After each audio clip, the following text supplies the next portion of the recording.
Hello Fox, this is Meenakshi. Welcome to yet another episode of Soccer Stories. Today let's go through the events which witnessed in the 1986 World Cup.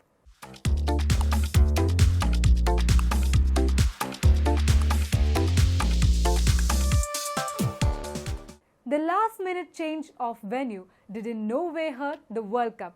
Instead, it presented the most scintillating football of modern times as Mexico became the first nation to host the global event in 1986, and that too after a gap only 16 years it had hosted the quadrennial for the first time. It was Colombia which had been initially entrusted by FIFA with the responsibility to conduct the 13th edition of the tournament. The Colombians, as they were given the right, had only agreed to a 16-team event, but as the FIFA president, Joe Havelange, pressed and received a positive mandate for the field to be expanded to a 24-team affair for 1982 itself, there was a change of heart by the proposed 1986 host. The picked Colombians withdrew from their commitment, citing the economic crisis being faced by their country and stating that it would be difficult for them to host the event with an enhanced number of teams. This was in 1982, and with 4 years left for the 1986 tournament, FIFA found itself placed back on the wall. Mexico, the United States and Canada were quick to respond to FIFA's SOS as it was the turn of Central America to host the World Cup. The 5-member committee comprising of the FIFA executive members tasking to finding the host country at short notice eventually opted for Mexico as the other two bids were found to be deviating from FIFA regulations. The choice of Mexico, however, did not go down well with both the United States and Canada, which accused the FIFA president of blatant favoritism. They alleged that Mexico's selected had to do with Havelange's business interests with the Mexican television company Televisa, which had been secretly given the global rights of the 1986 World Cup. As it had happened in Chile in 1962, Mexico was rocked by a devastating earthquake 8 months prior to the start of the tournament. But fortunately, none of the venues were affected, and much to the relief of the footballing world, the competition was held as scheduled.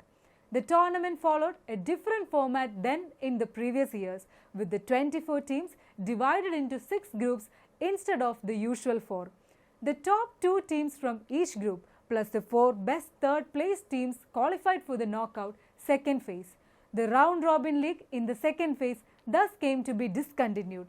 It was also mandated that the final pair of group matches of all groups would be played simultaneously for the first time. Iraq, Denmark and Canada made their debuts in the World Cup. However, what stood out was the manner in which Argentina won its second title, staving off a late challenge from West Germany in the final, played at the Azteca Stadium, the main venue of the 1970 tournament as well. The Mexico World Cup will be best remembered for heroics of the stockily built but pin-sized Diego Maradona, who with his speed and sublime skills single-handedly carried the South American side to the title. His infamous Hand of God goal and the goal of the century against England in the quarter-final were iconic moments of the World Cup and will always remain so. At a time when individual skills were at a premium in world soccer, the Argentina skipper proved to be class act getting the world to his feet. As Diego Maradona gained immortality, some of the other superstars of the world soccer ended their careers in disappointment. The legendary French captain Michel Platini on his last hurrah failed in his bid to win the World Cup, and so did Brazil's golden generation who played fearless right through their careers but had to wind up their careers without the world title. Mexico 86 was another heartbreak for Brazil, which lost to France on penalties in the quarterfinals. After an all-win record in the group stage, the Brazilians earned the tag of favourites after hammering Poland 4-0 in the pre-quarterfinals. However, the French, which knocked out a listless Italy in the pre-quarterfinals, proved to be a tough opponent in the quarterfinal. The 4 musketeers in the French midfield, Michel Platini, Luis Fernandez, Jean Tigana, Dominic Rochetto made their presence felt as the European champion struck form after a slow start in the tournament. The France-Brazil quarter-final in sheer footballing terms was a pure classic and the best match of the whole tournament. Zico, in the winter of a distinguished career, missed a penalty which could have sealed the contest in favour of Brazil during regular time. The French goalkeeper Joël Baptiste was to emerge his nation's hero after he made crucial saves in the shootout to carry his team into the semi-finals. On the other end of the spectrum, the tournament's biggest disappointment was defending champion Italy. An aging squad under manager Enzo Berzot, flattered to deceive, pitted in Group A, tough one at that, and comprising Argentina and Bulgaria, Italians managed to enter the second round as the second best team in the group. They drew their group matches against Argentina and Bulgaria and beat the lowly South Korea. But against a vastly improving French side, Italy came out a cropper and lost 0-2 in the pre-quarter-finals. Debutants Denmark impressed in the early stages of the World Cup. The Danes won all their group matches, beating Scotland 1-0 and hammered Uruguay, who earned notoriety for their rough game 6-1, but it was their 2-0 win over West Germany that gave them the tag of dark horses of the tournament. However, the Spanish led by Emilio Burtaño, nicknamed El Buitre, ended the Danes' hopes in the pre-quarter-finals. Burtaño scored 4 goals as Spain thrashed Denmark 5-1. Soviet Union, with majority of players from Dynamo Kyiv, won Group C, which comprised the French. Russia crushed Hungary 6-0 and looked to be the in-form side when they took on Belgium, which had scraped through as one of the best third-place teams from Group B. But in a 7-goal thriller, which went into extra time, Belgium beat Russia 4-3 despite a hat-trick from Igor Belanov to qualify for the quarter-finals for the first time. Belgium continued their giant killing act by scoring a 2-1 win over Spain in the quarter-finals. West Germans under legend Franz Beckenbauer's managership struggled in the first round. The Germans scored a late equalizer against Uruguay and were forced to come back from behind to beat Scotland 2-1. But the loss to Denmark was a blessing in disguise. Their pre-quarter-final opponent turned out to be Morocco, which had topped Group F, comprising England, Portugal and Poland. But the African nation's inexperience stood out as Germany scored a late winner through Lothar Matthäus' explosive 25-yard free kick. The Germans then met host Mexico in the quarterfinals. The regular time and extra time failed to produce any goals, and it was a horror show by the Mexicans in the shootout, which enabled Germany to win 4-1 to advance into the semi-finals. Diego Maradona, widely regarded as the world's best player, had a forgettable outing in the 1982. The world was yet to see the true incarnation of Maradona, and he chose the biggest stage, the 1986 World Cup, to launch himself. Maradona was at the peak of his prowess and carried the fortune of an ordinary team on his broad shoulders.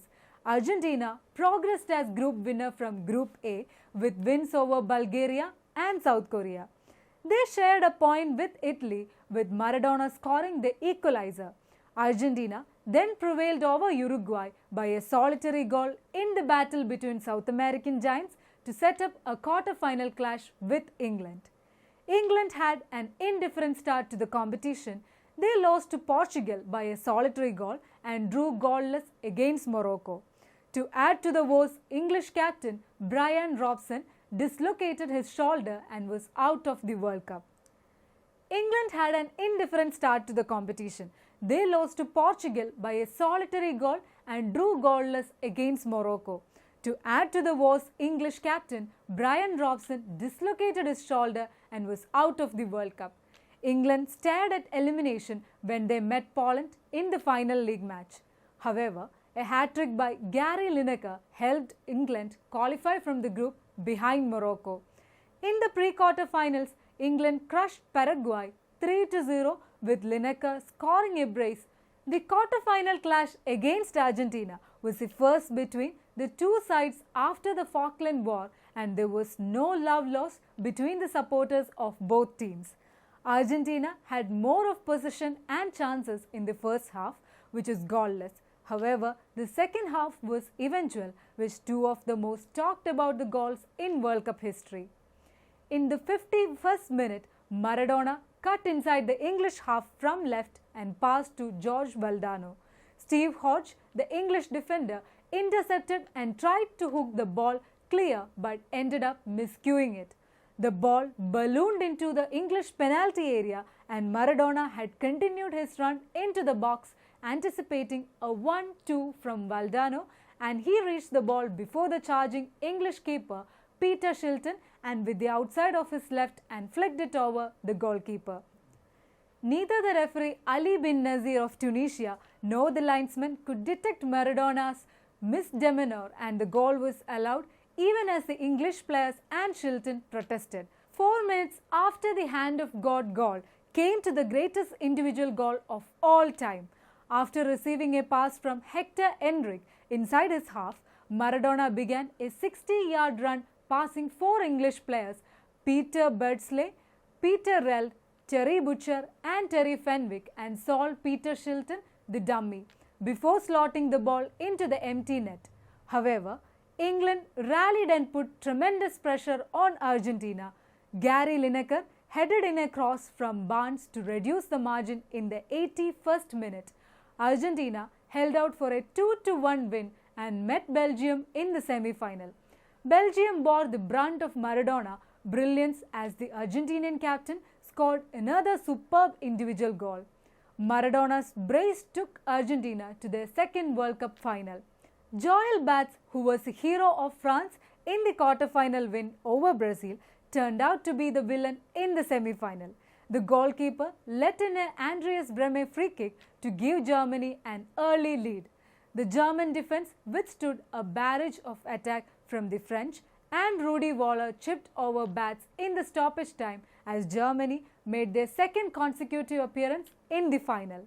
The final was held at Estadio Azteca in Mexico City before a crowd of 114,600 spectators. After having better of the exchanges, Jose Louis Brown headed in a free kick in the 23rd minute as the South Americans led 1-0 at halftime. Jorge Valdano doubled the lead in the second half with a left-footed finish, but the Germans came back with a tremendous fight back as they had done so many times in the tournament. Karl-Heinz Rummenigge slid in a goal off a goal-mouth melee following a corner. The Germans continued to press hard in the 83rd minute, earned a corner kick. Rudi Völler equalized with a sizzling header. Maradona was tightly marked by Lothar Matthäus and by his standards had a quiet match, but he managed to squeeze in a good pass to George Burchaga in the 86th minute. The midfielder slid the ball past advancing German goalkeeper Harold Schumacher for the match winner. It was the second title for Argentina after having won the 1978 World Cup on home soil. And as the crowd stood cheering for the Argentinians, the chants of Maradona, Maradona rent the air, signaling a great tribute to the outstanding player. Stay tuned to Striking Seconds for more soccer stories, and please don't forget to like, share and subscribe our channel. Hasta la vista.